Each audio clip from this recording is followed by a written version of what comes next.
I'll never forget the first moment I learned I was Latina.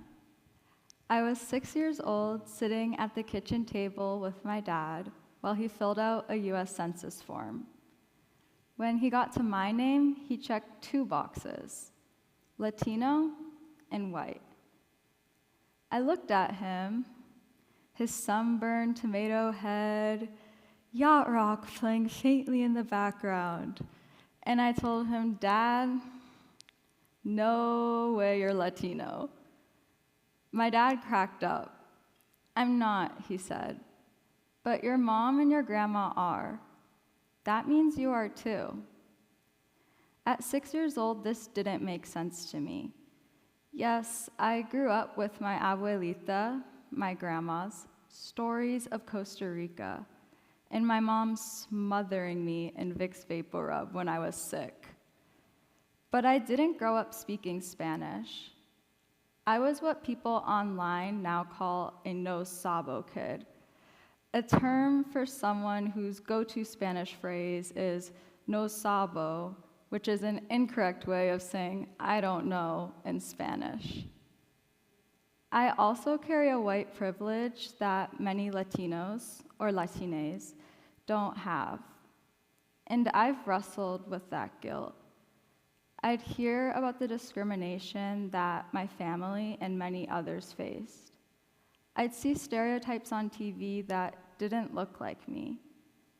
I didn't feel like I deserved to claim this identity. When I tried to close the gap, my shame only deepened. I started taking Spanish classes in middle school, but I was too embarrassed to speak it at home. I worried my accent would sound fake, or worse, disrespectful. All of this left me questioning, am I Latina enough? I never had one aha moment or a clear answer, but I did feel small sparks of curiosity that I slowly started to follow. I remember feeling amazed and a little jealous watching my cousins sing along to Bad Bunny's songs and communicate so easily with our Spanish-speaking relatives. This pushed me to try very beginner Latin dance classes and more advanced Spanish language classes. I spent countless nights struggling with Spanish grammar, but anytime I wanted to give up, I pictured my ancestors watching, chanclas in hand. By the time I got to college, a place where many seek to find themselves, I felt I could lean into this curiosity even more. I added Spanish as a second major, I studied abroad in Spain, and I'm hoping to volunteer soon in Costa Rica.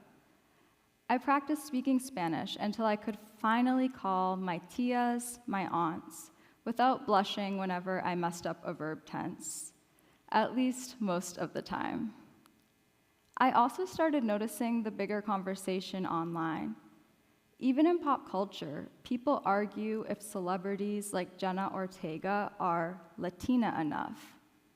These conversations can be uncomfortable, but they reveal how messy, emotional, and important cultural inheritance really is. Because at the heart is a deeper question. Who gets to decide if we belong? What I've decided for myself throughout my journey is that I don't want my identity to be defined by blood percentages, my accent, or how others perceive me. It shouldn't be something to prove by matching a stereotype. Instead, I want to honor my cultural identity by approaching it with respect, curiosity, and a willingness to learn. That's why this year's TEDx theme of heirlooms resonates so deeply with me. I've come to see cultural identity as an heirloom, something passed down through songs, through smells, through the way my abuelita has a story for anyone who walks through the door. And the beautiful thing about identity as an heirloom is that it isn't static. We can preserve it, question it, and transform it as we carry it forward. This idea of cultural identity is more prevalent than ever. According to a 2021 US Census post, people who identify as mixed are the fastest growing demographic in the country. Today, millions of people have access to tools like Ancestry.com or other DNA tests, allowing them to discover more about their family and their roots. Most of us have small threads of ancestry, maybe 15% Irish, 20% Filipino, hints of connections to larger stories. As long as it's approached with integrity, humility, and an awareness of any privilege, I encourage you to connect or reconnect with your roots. I believe it can deepen our empathy and encourage us to learn more about different countries, cultures, and the important histories we come from, both the joyful and the painful.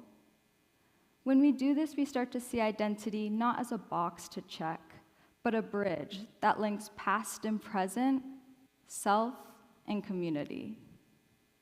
This shift in perspective has been liberating and empowering for me. It means I can embrace my abuelita's stories, even if I tell them in imperfect Spanish. I can celebrate my mom's Costa Rican traditions, even if my leches will never taste quite like hers.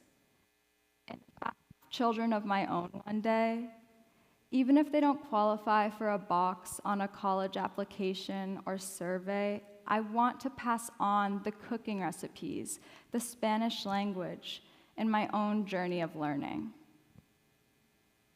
I wish I could tell my 6-year-old self that being Latina, or embracing any part of identity, isn't about proving it to anyone. It's about engaging with what's been handed down, with consciousness of my privilege, curiosity for my culture, and the courage to let my identity move with me. So instead of asking, am I Latina enough? I now ask myself, how can I honor this heirloom? And how can I share it with others? That's what I hope to share with everyone today, that our cultural identities, like heirlooms, endure not because they're fixed, but because we choose to carry them forward. Thank you so much.